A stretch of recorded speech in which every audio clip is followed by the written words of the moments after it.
दोस्तों, fact finding report से सामने आई कि झारखंड की 10 सीटों की जमीनी हकीकत में 10 विधानसभा सीटों के कई मुस्लिम बहुल बूथ पर 100% से अधिक वोटर अचानक बढ़ गए। यह खुलासा भाजपा की एक रिपोर्ट में हुआ है। वोटर बढ़ने वाले अधिकांश वो इलाके हैं जो संताल परगना में आते हैं। इन इलाकों में भारी बांग्लादेशी मुस्लिम घुसपैठ की बात लगातार सामने आती है। भाजपा ने इस रिपोर्ट के आधार पर झारखंड चुनाव आयोग से जांच की मांग की है। भाजपा ने कहा कि अगर ढंग से जांच हुई तो डेमोग्राफी बदलने की बड़ी साजिश सामने आएगी। भाजपा की यह रिपोर्ट एक 3 सदस्यीय समिति ने तैयार की है। इस समिति ने मुखिया प्रदेश उपाध्यक्ष अवधेश कुमार को बनाया है और भाजपा ने 2019 लोकसभा चुनाव की मतदाता सूची और 2024 की मतदाता सूची का अध्ययन किया है। भाजपा ने पाया कि झारखंड के 10 विधानसभा सीटों के कुछ बूथ पर, विशेषकर मुस्लिम आबादी वाले बूथ पर वोटरों की संख्या में अप्रत्याशित वृद्धि 5 वर्षों में दर्ज की गई है। और भाजपा की रिपोर्ट में सामने आया कि मुस्लिम बाहुल्य क्षेत्र में वोटरों की संख्या में अप्रत्याशित बढ़त 20% से 123% तक हुई है और यह बढ़त इन 10 विधानसभा के कुल 1467 बूथ पर हुई। भाजपा ने कहा कि सामान्यतः 5 वर्षों में 15% से 17% की वृद्धि होती है, इसीलिए यह वृद्धि असामान्य है। और भाजपा ने यह भी बताया कि हिंदू आबादी वाले बूथ पर वोटरों की संख्या में बढ़त मात्र 8% से 10% हुई है। भाजपा ने यह बताया कि कई बूथ पर हिंदू मतदाता घट भी गए।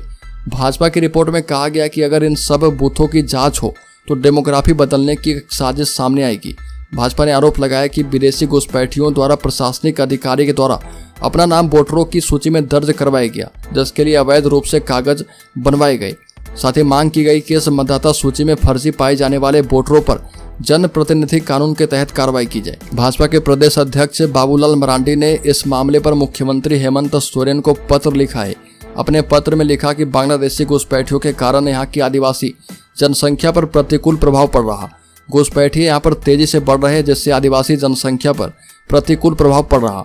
बाबूलाल मरांडी ने आरोप लगाया कि घुसपैठी यहाँ महिलाओं से विवाह कर जमीनें कब्जा कर रहे। आशंका जताई कि आने वाले समय में यहाँ आदिवासी अल्पसंख्यक हो जाएंगे। इसके समर्थन में कुछ आंकड़े भी दिए गए।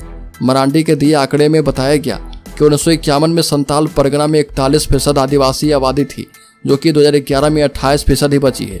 इस पत्र में बताया कि इस बीच मुस्लिमों की आबादी 9% से लेकर 22% पहुंच चुकी है।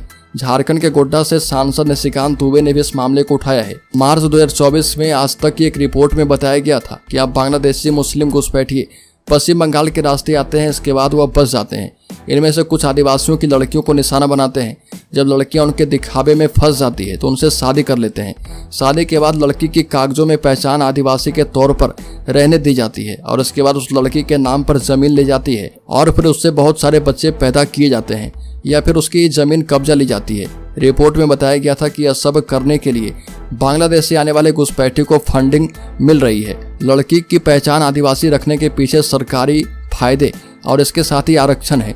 इसके अलावा कई जगह उन लड़कियों को चुनाव भी लड़वाया गया, जिससे उन्हें एसटी आरक्षण का भी फायदा मिला है। बांग्लादेशी घुसपैठियों की यह समस्या शादी करने और जमीन हथियाने तक सीमित नहीं है, इसका कनेक्शन सीधे लोकसभा चुनाव तक से जुड़ा है। तो दोस्तों, इस खबर में इतना ही। झारखंड से संबंधित हर एक न्यूज को पाते रहने के लिए सब्सक्राइब करें और बेल आइकॉन जरूर दबा दें।